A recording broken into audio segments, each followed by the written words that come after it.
As parts of Syria remain besieged and others are inaccessible, students unable to make it to colleges are finding virtual universities a practical alternative.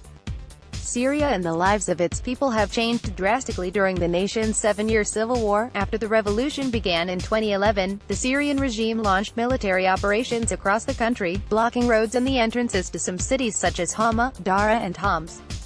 The regime was able to recapture some cities from the opposition, but in others, opposition forces stood their ground. As it became clear that the crisis was nowhere near ending, Syria's youth started looking into alternatives to the universities they were unable to attend. Some studied in their homes, others joined educational centers within their besieged areas. Online universities became the most convenient solution. The University of the People, UAPeople, an American school based out of Pasadena, California, has been the choice of 600 students throughout Syria, a good number of whom live in besieged Ghouta. Abata Shaloub, a university student in Ghouta, had stopped attending classes for 3 years before he joined UAPeople. Honestly, when our areas came out from under the Syrian regime on October 1, 2012, they were lacking all aspects of educational services, particularly since the regime had targeted schools. Back then I was a high school senior, just about to start university, when my educational path was put on hold for 3 years. I'd only graduated high school, he told Al Monitor. He said, I then started looking for universities, but we had none in Ghouta. After several university centers opened, I enrolled in one for 2 years, but no one would recognize these center certificates at the time.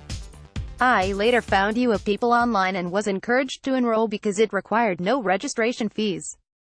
UAPeople is 100% tuition-free and its certificate is recognized worldwide, so this is how I ended up in an online university. The school does charge assessment fees of $100 per undergraduate course and $200 each for its Master of Business Administration program. Not all students meet online university requirements, which can include speaking English and having electricity and internet service available at all times. Most of Syria's besieged areas have electricity and fuel services that are unreliable at best. Masr Academy is a postgraduate institution operating in different parts of Syria, with a branch in eastern Ghouta. Bashar Angelay, head of Masr's Information Technology Department, told Al Monitor, we have selected our courses from approved curricula in several international universities, with some modifications introduced by our specialists. We didn't rely on the curricula adopted by Syrian public universities because they aren't up to date with recent developments. Angelay added, we opened the academy in Ghouta to accommodate students who were forced to cut their education short in light of the war and the siege imposed on eastern Ghouta. Our intensive efforts allowed us to obtain recognition from the opposition's Syrian interim government, and we now seek to develop our work globally. Majid Daz, a resident of Ghouta studying computer science at UAPeople, told Al Monitor, I dropped out of school for 3 years when the siege was first imposed. After a while, educational centers started providing education services for high school graduates, but the level was substandard and the certificates were not recognized.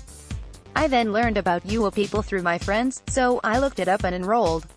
Daz added, although we don't have internet and electricity at all times, we need to hold on to learning so we can rebuild our country in the future. Yet many students who are displaced, or are now living in tents can't continue their education. Some were even forced to drop out so they can work and provide food for their families. Online universities, unlike standard brick-and-mortar schools, don't offer the infamous college experience. Daz noted, the difference between studying under siege and having a normal university experience is huge. I can go on and on about how ordinary universities offer a great social experience, allow students to make new friends and acquaintances. Online universities and living in Ghouta offers education and nothing more. Sarah Benunu, UAPeople Public Relations Director, said the school pays special attention to Syrian students who pursue their studies despite all the difficulties of war in their country. She noted the university has about 600 students from Syria, 10 of whom are trapped in the Damascus suburb of Doma, where a chemical attack allegedly launched by the regime took place April 7. Despite their suffering, Syrian students were doing their best not to drop out, she told Al Monitor. Internet service is crucial for attending an online university. Some Syrian students with no regular access to the internet requested a freeze of their studies, with the intention of resuming their education once things settle down. Of the more than 600 Syrian students enrolled, about half are actually in Syria and the other half are spread around 40 countries in the Middle East, Europe, the United States and other places, the Benunu said. Our very first graduating cohort of 9 students, one of them was indeed Syrian, so we can say we have had Syrian students since day one, she noted. Speaking about how she feels when hearing news from Syria, the new said, "We at UA people care about our students' situation.